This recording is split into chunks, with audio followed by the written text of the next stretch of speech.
over, the biggest question of them all. So, Real Madrid finally went top of the league. Pause. And within 7 days, I'm gonna show you guys, they lost the lead to Barcelona again, which is crazy. A lot of things happened. They lost against Osasuna, an away game. Then they won their second leg in the Champions League of the playoff round against Benfica 2-1 after winning the first leg 1-0. And then they lost another match against Getafe, also known as Harambal. You know, that means that it's 2 consecutive games in a row losing at their own soil. That is a problem. And it's the first time since 2019. And I'm looking, yeah, it's 2026, sorry. Which means that it's over 6 years, almost 7 years. Crazy. And you could have guessed it already. Of course, in this video, we're going to talk about the injuries. Because what's going on with their medical staff, with their medical team? This is not the first time, it's not the first season. Last season as well. And especially the ACL injuries. I just don't get it. When we look at the lineup, so this match, Budimir was insane, by the way. He somehow always manages to bag a goal, to score a goal against Real Madrid. But that's off topic. Vinicius Jr., he was finally finding form, which is a good thing. Shout out to Vinicius Jr., especially after the racial abuse against Benfica in the Champions League, especially after all the criticism. And he's such an annoying guy. Love him, but he's annoying. We must be honest about it. But it's not about him. It's about this man at the number 10. Sorry, not the number 10, but with the number 10. It's Kylian Mbappe, who has been the most important player for Real Madrid so far. But one thing about him is, and you could have, for those who have watched the game, who watch football, you always notice when a player forces his minutes in terms of, if you're not fit, everyone will notice it immediately. And that's the thing with Kylian Mbappe. He was a ghost during this match. And I was annoyed, but then I thought, yeah, he is not fit because... Can you remember the El Clasico game between Barcelona and Real Madrid? He was forcing it to help Xabi Alonso out. Not just Xabi Alonso, but also the team. That's the most important thing. He was forcing his minutes, his play time, to help out his teammates. But he's not fit. He hasn't been fit ever since. And right now, everything has a price. And he is out. So Kylian Mbappe is out with a knee injury, and he was reportedly frustrated with the medical team, so he went to France. But now I read somewhere, I read that he doesn't need surgery, which is a really good thing because, guys, it's a Ballon d'Or year. And talking about a Ballon d'Or year, so that's Kylian Mbappe. He's out.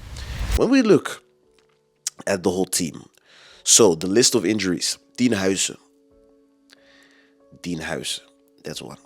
Jude Bellingham. He was about to return this month, but then I heard that it's gonna take a little bit longer, and he's reportedly, they expect him to be back in April next month. And one thing about football, during every season, these are the deciding months, especially in the Champions League. So knockout games, Real Madrid needs every single player.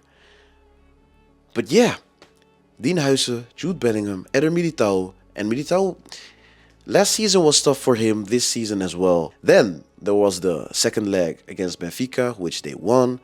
But yeah, Kylian Mbappe was missing. Let's look at the lineup. Dean Huijsen was missing, Dani Ceballos, Jude Bellingham, obviously, Kylian Mbappe, obviously, Militao, Rodrigo, and he also got an indirect red card. Oh, that was also the thing in the last minute against Benfica.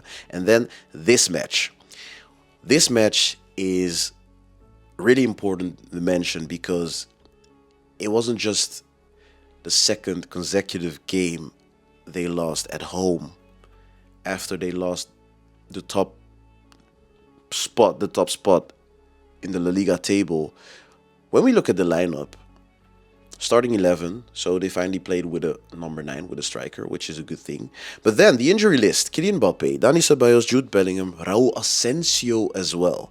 So keep in mind, Eder Militao, David Alaba, he's also, sometimes he's fit, sometimes he's not. Can you remember Ferland Mendy? The last time he played, what happened to him? Which is insane, which is crazy. Then there's Eder Militao and Eduardo Camavinga. He had a toothache. He suffered a toothache. Wow. So guys, forget about the tactics, forget about the coaches, forget about the team chemistry, forget about the egos in the squad, in the dressing room.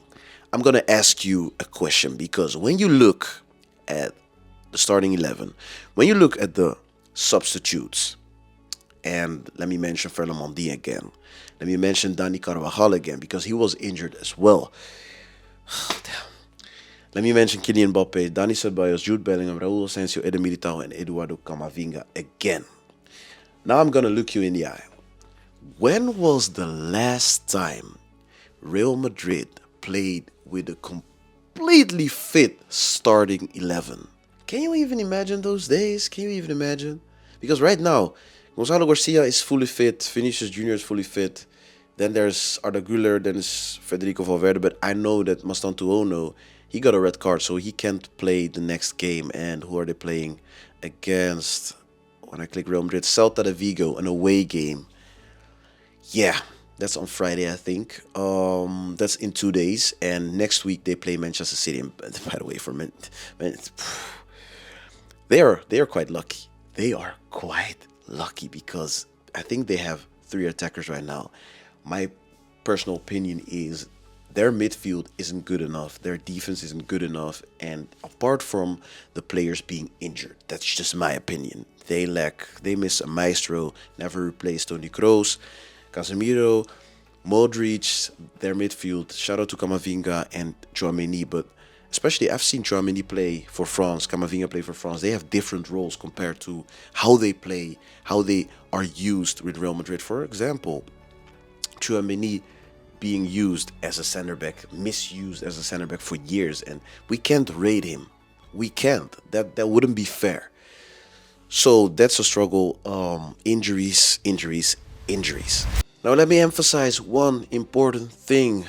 With all these injuries, we should stop expecting a lot from Real Madrid this season. We should stop talking about tactics, talking about results, form, because with all these injuries, it's just simple. You can't build a team. So yeah, let me be honest with you guys. Results matter, especially if you're Real Madrid.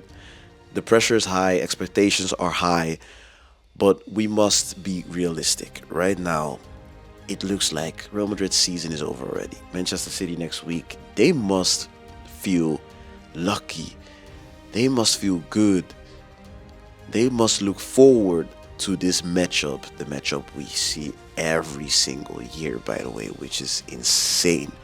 But we must accept that this Real Madrid team is surviving right now. So the expectations, just be realistic. Right now, being a Real Madrid fan must feel exhausting. And my question to you is Real Madrid's season over? Yes or no?